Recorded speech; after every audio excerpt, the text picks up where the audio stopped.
సందేహాత్మక సమస్యలకు సందేశాత్మక సమాధానాలు అని ఈ ప్రశ్నోత్తరాల సమయానికి విచ్చేసిన దేవుని పిల్లలుగా మీ అందరికీ క్రీస్తునామములు శుభములు తెలియజేసుకుంటూ మొదటి ప్రశ్నను తెర మీద చదువుకొని సమాధానాలు బైబిల్ నుండి పరిశీలించి తెలుసుకుందాం. మొదటి ప్రశ్న చదువుకుందాం.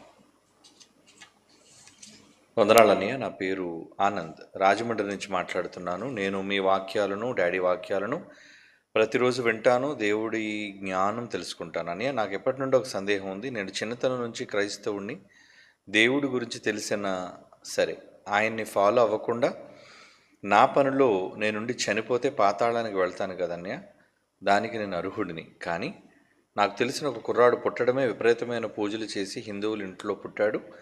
మన దేవుడి గురించి తెలుసుకునే ఛాన్స్ వాడికి ఇక లేదు.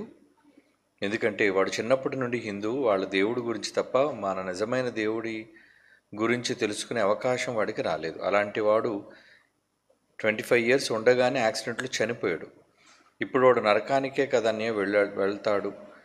అదే జరిగితే అలాంటి వాడిని దేవుడు హిందువులలో ఇంట్లో పుట్టించి 25 సంవత్సరాలు వాడు హిందువులతో తిరిగి మన దేవుని గురించి తెలుసుకుని మారే అవకాశం ఒక్కసారి కూడా వాడికి రాకుండా అలా అర్ధాంతరంగా చనిపోతే వాడిని తీసుకువెళ్ళి పాతాళంలో పడవేయటం ఎంతవరకు కరెక్ట్ అవుతుందన్నయ్య? అలాంటి వాడిని దేవుడు పుట్టించి వాడు తన కోసం పనిచేస్తాడని ఎలా అనుకుంటారన్నయ్య? అలాంటి వాడిని పుట్టించకుండా ఉంటేనే మేలు కదని. అలాంటి వాళ్ళు చాలామంది భూమి మీద ఉండి చనిపోతారు. నాకు ఈ విషయం డీటెయిల్డ్గా నేను కన్విన్స్ అయ్యేలా చెప్పగలరని ఆశిస్తున్నాను అని కోరుకుంటున్నాడు. నాన్న, నువ్వు కోరుకుంటున్నట్లుగా ఇతర కుటుంబాలలో జన్మించిన వాళ్ళు దేవుణ్ణి నమ్మకపోగా వాళ్ళు ఒకళ్ళు చనిపోతే వాళ్ళకు శిక్ష అమలు చేయబడుతుంది అన్న నీ ఆవేదన, నీ స్నేహితుని గూర్చిన నీ విజ్ఞాపన, వాని మీద నీకు ప్రేమ ఉందని అర్థమవుతుంది. అయితే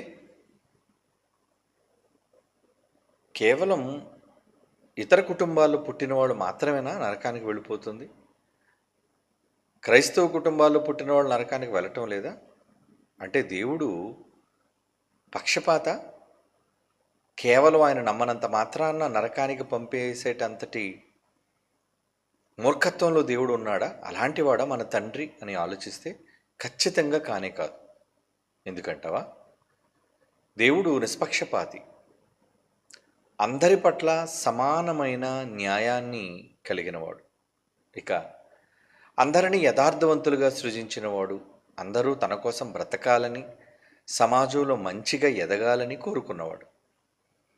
వారు వివిధములైన తంత్రములను కల్పించుకొని చెడిపోతున్నారు అన్న విషయాన్ని కూడా దేవుడు బైబిల్లో రాయించాడు. దానికి ఆయన బాధ్యుడు కాడు, ఆయన కారకుడు కూడా కాడు. అందరినీ నీతిమంతులుగా యథార్థవంతులుగా పుట్టిస్తున్నప్పుడు పసిపిల్లలుగా వాళ్ళలో ఏ కల్మషం, పాపం, దోషం, నేరం ఏమీ ఉండవు. మరి తరువాత వాళ్ళు చేసే పనులను బట్టి వారికి శిక్ష అమలు జరుగుతుంది. మంచి చేస్తే నిత్యజీవానికి వెళతారు, చెడు చేస్తే నిత్యాగ్ని దండనకు వెళతారు అనేది ఇంచుమించు ప్రపంచంలో ఇతర ధర్మాలు కూడా అవే చెబుతున్నాయి. నరకం అనేది ఏ విశ్వాసంలో, ఏ ధర్మంలో, ఏ మతంలో లేదు చెప్పండి.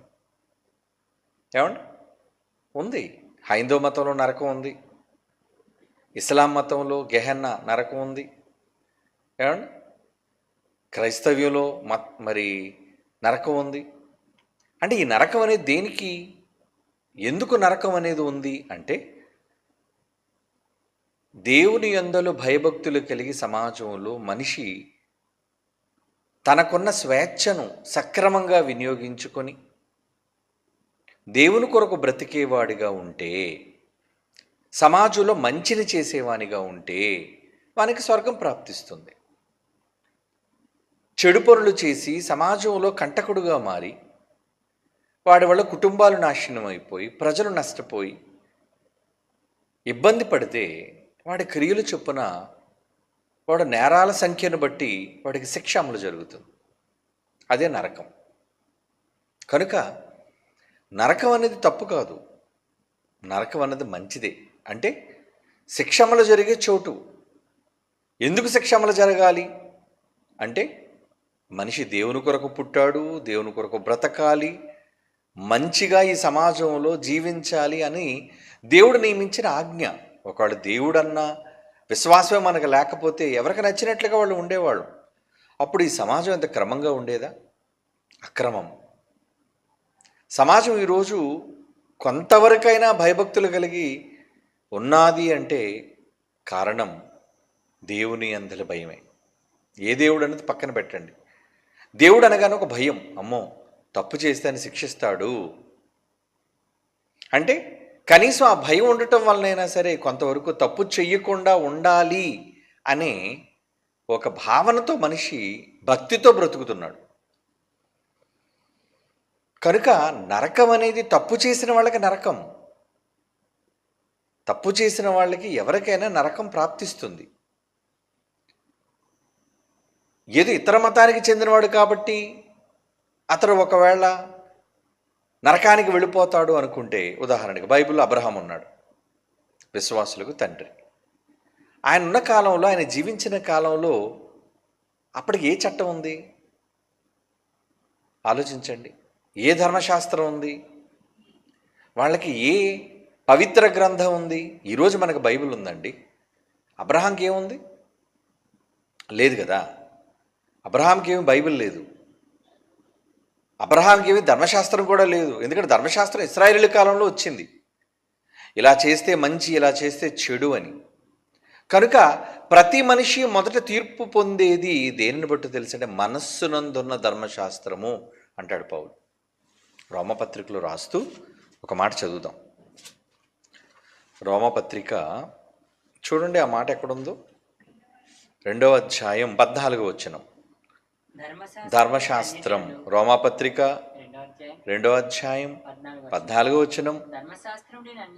ధర్మశాస్త్రము లేని అన్యజనులు స్వాభావికముగా ధర్మశాస్త్ర సంబంధమైన క్రియలు చేసిన, జాగ్రత్తగా విన్నాను, అంటే బైబిల్ లేదు కాబట్టి, బైబిల్ నమ్మలేదు కాబట్టి నరకానికి వెళ్ళిపోతారు అన్నది కాదు. ధర్మశాస్త్రం, ధర్మశాస్త్రము అంటే మంచిని నేర్పించే శాస్త్రం. అసలు బైబిల్ అంటే ఏంటి? ఇది బైబిల్ అనగానే ఒక మత గ్రంథం, ఇది క్రైస్తవులకు సంబంధించిన పుస్తకం అని అనుకుంటున్నారే కానీ టోటల్గా బైబిల్ అంతా ఒక మాటలో ఇమిడిపోయిందని దేవుడు చెప్పాడు. ఏంటది? నిన్ను వలె నీ పొరుగువాన్ని ప్రేమించు. అంటే పొరుగువాడిని ప్రేమిస్తే సాయం చేస్తాడు, పొరుగువాడిని ప్రేమిస్తే మంచిగా ఉంటాడు, పొరుగువాడిని ప్రేమిస్తే ఏమండి నరహత్య చేయుడు, దొంగతనం చేయుడు, అసలు ఏ నేరాలు చేయుడు. కనుక పొరుగువాన్ని ప్రేమించాలి అన్నదే ధర్మశాస్త్రం బైబిల్ అయితే, మరలా దానికి మతం అనే రంగు ఎందుకు పొలవటం? ఆలోచించండి. అంటే ఈరోజు జనాలకి పిచ్చి పట్టింది. కొంతమంది మతోన్మాదులు లాంటి వాళ్ళు అంటే బైబిల్ చదవకపోతే నరకానికి వెళ్ళిపోతారా? అసలు బైబిల్లో ఏముంది? ఏం చెయ్యమని బైబిల్లో ఉంది? ఏ మంచిని పాటించమని బైబిల్లో ఉంది? అంటే వక్ర మార్గంలో బోధించే వాళ్ళను చూచి బైబిల్ని తప్పుడుగా భావిస్తున్నారు. వాళ్ళందరూ తప్పు చేస్తున్నారు. వాళ్ళు అందుకే మనలా బైబిల్ చెప్పే వాళ్ళ దగ్గర వాళ్ళు రాలేకపోతున్నారు. వాళ్ళు నిజంగా మన మాటలు వింటే ఈరోజు క్రైస్తవ్యం ప్రపంచంలో దూషించబడేది కాదు. ఈరోజు ఎందుకు హేళన గావించబడుతుంది? ఎందుకు వాళ్ళంతా కూడా యేసుక్రీస్తు వారిని అవమానకరంగా, బైబిల్ని అవమానకరంగా, కన్నతండ్రి అయిన యెహోవాను అవమానకరంగా వాళ్ళు మాట్లాడుతున్నారంటే అసలు ఆయన ఏం చెప్పాడు? ఏమండి, నమ్మి బాప్తీసు పొందినోడు రక్షింపబడు, నమ్మని వానికి శిక్ష విధించబడు. ఏమి నమ్మమని యేసు ప్రభు చెప్పాడు? బైబిల్. బైబిల్లో ఏముంది? నిన్ను వలె నీ పొరుగు అని ప్రేమించమనుంది. అది మంచే కదా. అంటే ఇది క్రైస్తవ్యము, క్రైస్తవ్యానికి సంబంధించిన గ్రంథము అన్నది ప్రక్కన పెడితే బైబిల్లో ఉన్న ఒక్క మాటలోని పరిపూర్ణ అర్థం ఏంటంటే సమాజంలో నీ పొరుగువాని పట్ల మంచిగా బ్రతుకు. ఇదే కదా ధర్మశాస్త్రము. అందుకే పౌలు ఏమంటున్నాడు చూడండి, బైబిల్లో ఎంత నుంచి నిష్పక్షపాతమైన వైఖరి దేవుడు కలిగి ఉంటాడు అనేది చెప్తున్నాడు చూడండి. అంటే ఆయన చెబుతూ ఏదో చనిపోయాడు, అతను ఏదో ఇతర వాళ్ళని నమ్మాడు, బైబిల్ నమ్మలేకపోయాడు కాబట్టి వెళ్ళిపోతాడు అంటే, సరే ఎక్కడికి వెళ్ళాడు అనేది మనకు వదిలేండి, మనకు తెలియదు, మనం చూడలేదు. అతను ఏ క్రియలు చేశాడు అనేది మనకు తెలియదు. కానీ బైబిల్ ఏం చెబుతుంది? రోమపత్రిక 2:14 ధర్మశాస్త్రము లేని అన్యజనులు స్వాభావికముగా అంటే వారి యొక్క క్రియలలో స్వాభావికముగా బైబిల్ సంబంధమైన అనుకుందాం, పోనీ ధర్మశాస్త్రం దగ్గర బైబిల్ పెడదాం.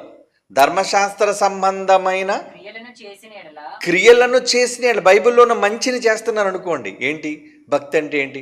పేదవాళ్ళకి అన్నం పెట్టడం, విధవరాండ్రను చూడటం, ఆకలితో ఉన్న వాళ్ళకి ఆకలి తీర్చటం, బట్టలు లేని వాళ్ళకి బట్టలు ఇవ్వటం, మందులు లేని వాళ్ళకి మందులు ఇవ్వటం.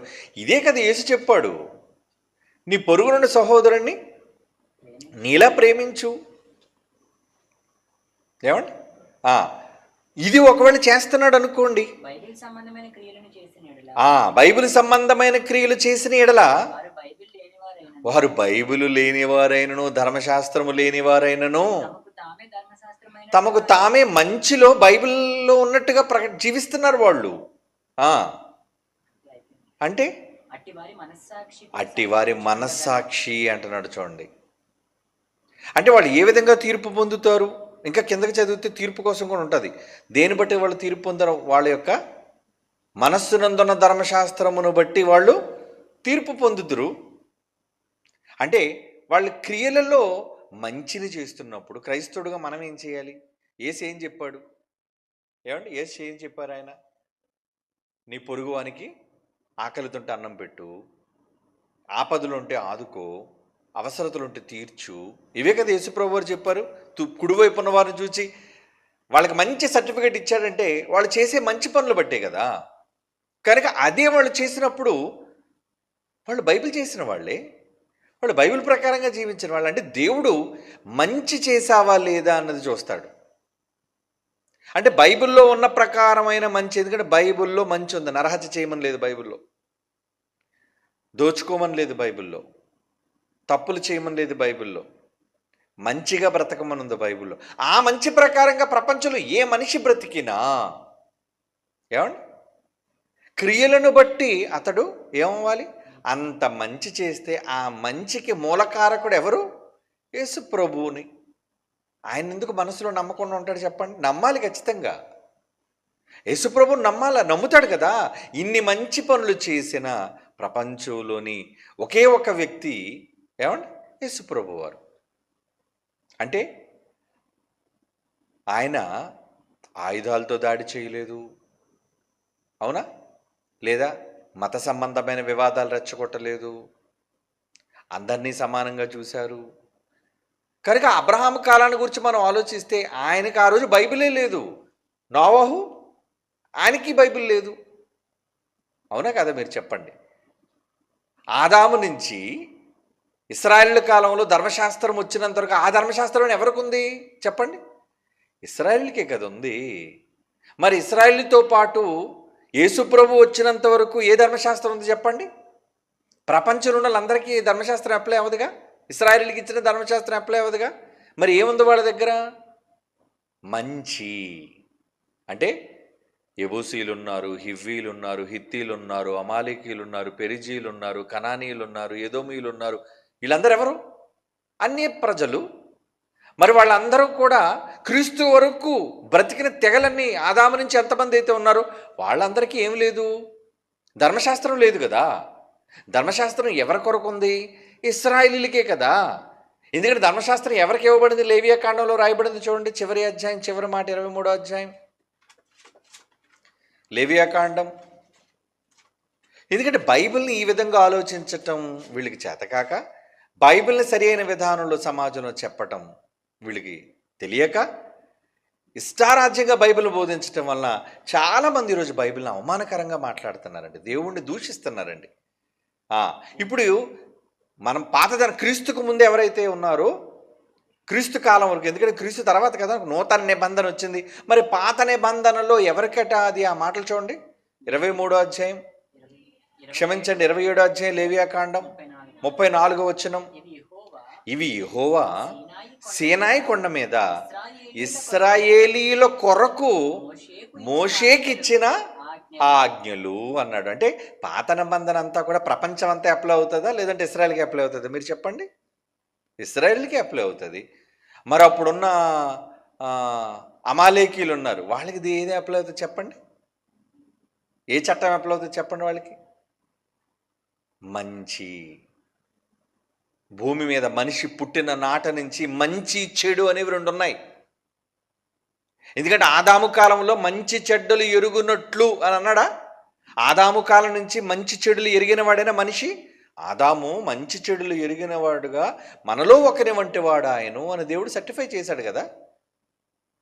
అంటే ఆదాము కాలం నుంచి మానవ జాతికి ఏది మంచి ఏది చెడు అని తెలుసు. కయ్యను ఏమండి, హేబెలును చంపడం తప్పని తెలియదు వాడికి, తెలుసు కానీ చంపాడు.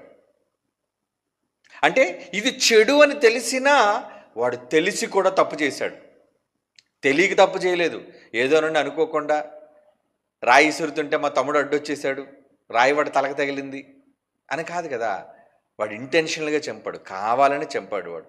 అంటే ఇది చెడు అని తెలిసి వాడు చంపాడు. కనుక మనుషులకు చెడు తెలియదని అనుకోకండి, మనుషులకు మంచి తెలియదు అనుకోకండి. ధర్మశాస్త్రం ఉన్నా లేకపోయినా, బైబిల్ అనేది ఆ కాలంలో ఉన్నా లేకపోయినా, మంచి అనేది మాత్రం సమాజంలో ఉంది. మరి మంచి వచ్చిందంటే ఎక్కడి నుంచి వచ్చింది, ఎవరి నుంచి వచ్చింది? మంచి అంటే దేవుని నుంచి వచ్చినది. ఇర్మియా గ్రంథంలో ఒక మాట చూడండి, 22వ అధ్యాయం 16వ వచనం. ఇర్మియా గ్రంథం 22వ అధ్యాయం 16వ వచనం. ఇర్మియా గ్రంథం 22వ అధ్యాయం 16వ వచనం. అతడు దీనులకును దరిద్రులకును న్యాయము తీర్చుచు సుఖముగా బ్రతికెను. అలాగున చేయుటయే నన్ను తెలుసుకొనుట కదా. యెహోవా ఏమంటున్నాడండి? ఎవరిని దీనులు, ఎవరు మంచివాళ్ళు, ఎవరికి న్యాయం చేయాలి, ఏం చేయాలంటున్నాడు?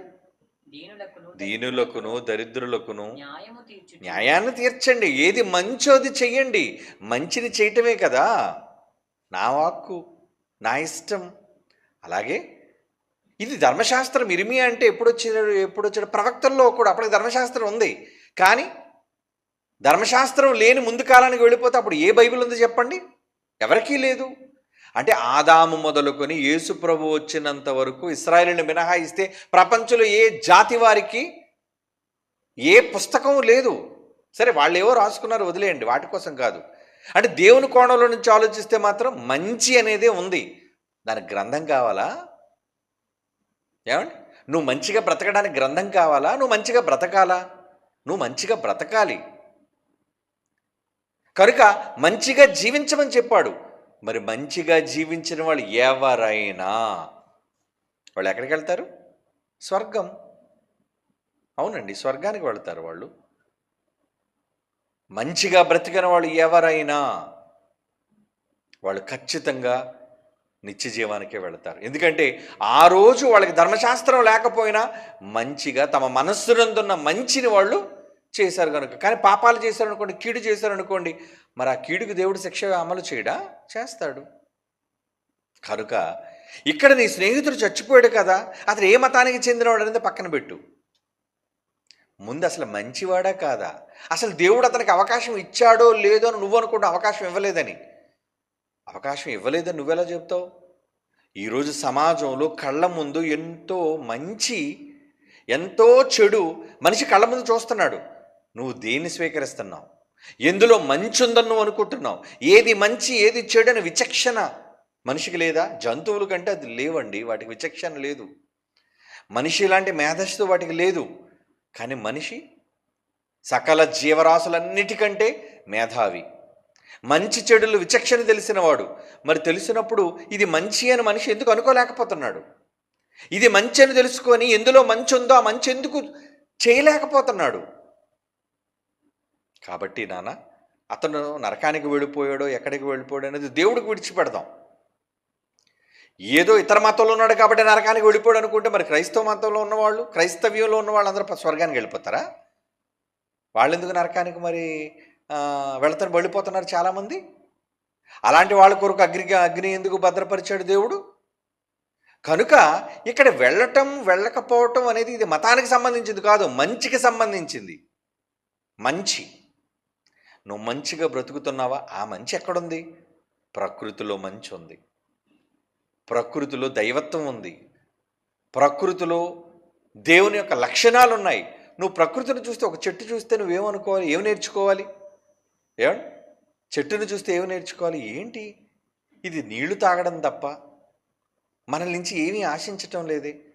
నీడనిస్తుంది, గాలినిస్తుంది, పళ్ళనిస్తుంది, ఏమండి, పచ్చదనాన్ని ఇస్తుంది, ఆరోగ్యాన్ని ఇస్తుంది. ఓహో, అంటే చెట్టులా మనం కూడా ఎదుటి వాళ్ళకి ఎప్పుడు మంచి చేసే విధంగా, సాయపడే విధంగా ఉండాలి అని ఒక చెట్టుని చూసి నేర్చుకోవాలి.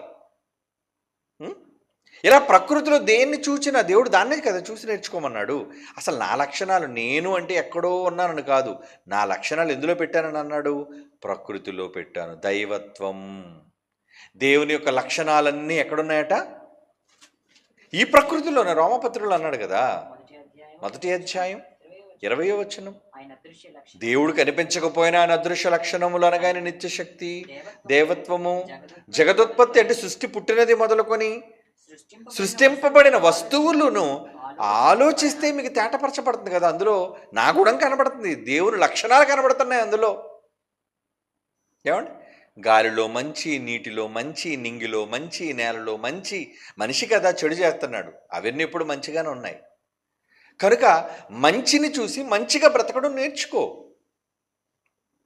అలా ఎవరైతే మంచిగా బ్రతుకుతారో ముందు మంచిని వెతుక్కుంటూ వెళతాడు మనిషి. ఈరోజున సమాజంలో అన్నిటినీ చూస్తున్నాడు, అన్ని మతాలని చూస్తున్నాడు, అన్ని ధర్మాలని చూస్తున్నాడు. ఎందులో మంచి ఉందో తెలుసుకోలేడా? ఏది మంచిగా ఉందో తెలుసుకోలేడా?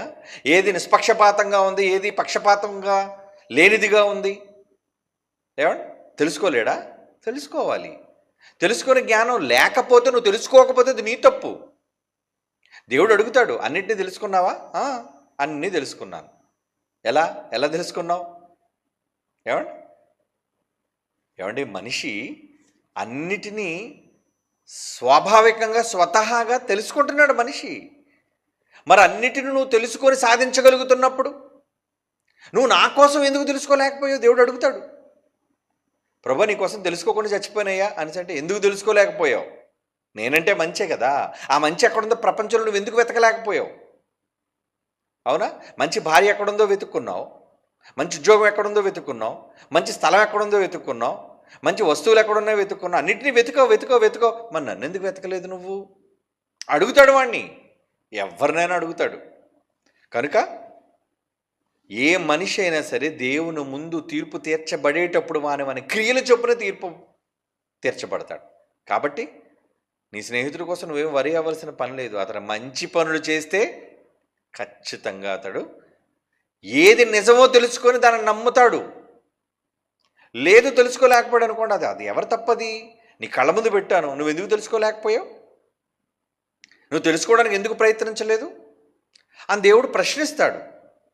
కనుక ఈరోజు ఏదైనా నిజం తెలుసుకోకుండా మనిషి చచ్చిపోతున్నాడు అనే బాధొద్దు. నిజం తెలుసుకోవడానికి నువ్వు ప్రయత్నం చెయ్యాలి. నీకు జ్ఞానం ఎందుకు ఇచ్చాడు దేవుడు? దేవుడు నీకు మేధస్సును ఎందుకు ఇచ్చాడు? ఆ ఇవ్వడానికి కారణం ఏంటి? నువ్వు తెలుసుకోవాలని, నువ్వు పరిశోధించాలని. కనుక ఇన్నిటిలో ఏది మంచిదో నాణ్యత ఎంచుతున్నావు, ఏది మంచిదో పువ్వుల్లో, కాయల్లో అన్నిటిలో మంచిని ఎంచుకుంటున్నావు. మరి ఈరోజు నీ కళ్ళ ముందు ఎన్నో ధర్మాలున్నాయి, ఎన్నో మతాలున్నాయి, ఎన్నో గ్రంథాలున్నాయి. అందులో ఏది మంచో ఎందుకు నువ్వు ఎంచుకోలేకపోయావు? ఎంచుకోవాలి, తెలుసుకోవాలి. ఎంచుకునే ముందు కూడా ఏది నిజం, ఎందులో మంచి ఉందనేది తెలుసుకోవాలి, పరిశోధించాలి. పరిశోధించకపోవడం నీ తప్పు. ఏమండి, అప్పటికే మనం చేస్తున్న సాయం ఏంటి? మనం నేర్చుకున్న మంచి అనేది వాళ్ళ దగ్గరికి వెళ్ళి చెబుతున్నాం. అదే సువార్త. దేవుడు సర్వలోకానికి వెళ్ళి సర్వసృష్టికి సువార్త ఎందుకు చెప్పమన్నాడు? అరే నాన్న, మీరు నేర్చుకున్న మంచి ఏంటో ఈ సమాజానికి అర్థం కావటం లేదయ్యా, మీరు వెళ్ళి ప్రకటించండి నాయన అన్నాడు. అదే మనం చేస్తున్నాం. ఇది మంచి, ఇందులో ప్రేమ ఉంది. కానీ అది వినట్లేదు, విననివ్వటం లేదు, అడ్డుకుంటున్నారు, ఇబ్బంది పెడుతున్నారు. ఏమండి, తెలంగాణలో మరలా చూసారనన్న బైబిల్ తగలబెట్టేశారు, కరపత్రాలు కాల్చేశారు. అంటే ఈ అల్లరి మోక ప్రభుత్వాలు ఏం చేస్తున్నాయి?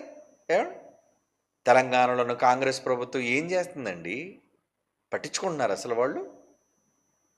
ఎవరో ఇతర పార్టీల వాళ్ళు ఉన్నప్పుడు ఇలా జరిగిపోయింది అలా జరిగిపోయింది అని చెప్పేవాళ్ళు నువ్వు అధికారంలో ఉంటుండి ఎందుకు మీరు అరికట్టలేకపోతున్నారు? ఈరోజు భారతదేశంలో అందరికీ సమానంగా బ్రతికే హక్కు ఉంటున్నప్పుడు ఎందుకు ఒక మతానికి సంబంధించిన వారు మరొకరి పైన దాడి చేస్తున్నారు? నీ ఇంటిలోకి వచ్చేవాళ్ళు సామాన్లు ఎత్తుకెళ్ళారా? నీ ఇంట్లోకి వచ్చి ఎవరైనా మనుషులను పట్టుకున్నారా, ముట్టుకున్నారా, చెయ్యి వేసారా, ఏం చేశారని మీరు అడ్డుకుంటున్నారు?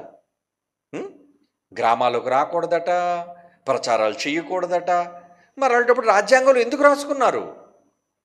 ఏమండి, రాజ్యాంగం మార్చలేదు, రాజ్యాంగంలో ఉన్నాయి, రాజ్యాంగంలోని విలువలను అమలు చేయలేకపోతున్నావు అంటే మనిషికి శిక్షలు లేవు.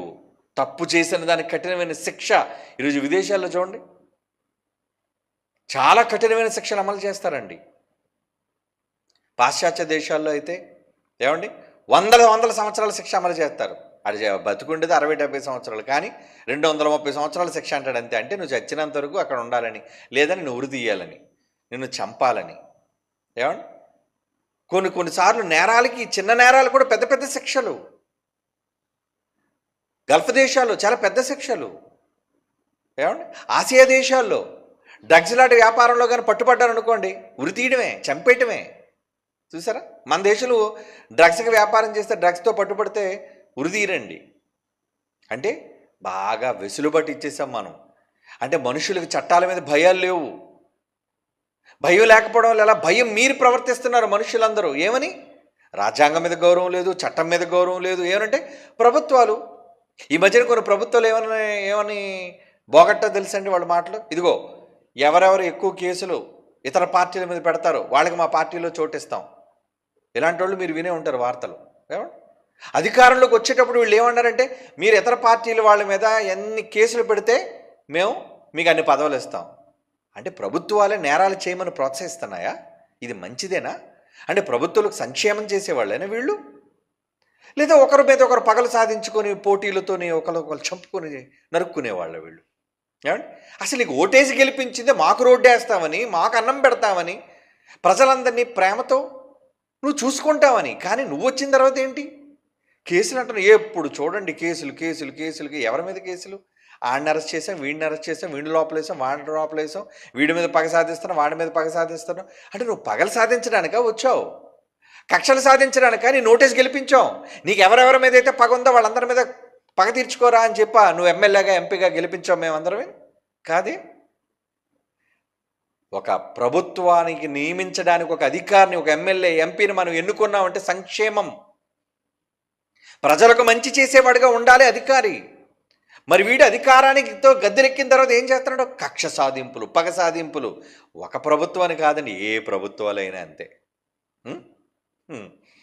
ఏమంటే వాళ్ళ అధికారులు ఉన్నప్పుడేమో ఈ నాయకులందరినీ జైల్లో పెడతారు, వీళ్ళ అధికారంలోకి వచ్చిన తర్వాత ఆ నాయకులందరినీ జైల్లో పెడతారు. అంటే ఇలా మీరందరూ కూడా, పార్టీ నాయకులందరూ కూడా, పార్టీలన్నీ కూడా ఏం చేస్తున్నాయి అనమాట, ఎవడు అధికారంలోకి వస్తే వాడి వ్యతిరేకులందరి మీద కక్ష సాధింపు చేయటం. అది ఏ పార్టీ అయినా తప్పు అలా చేయటం, ఏ పార్టీ అయినా.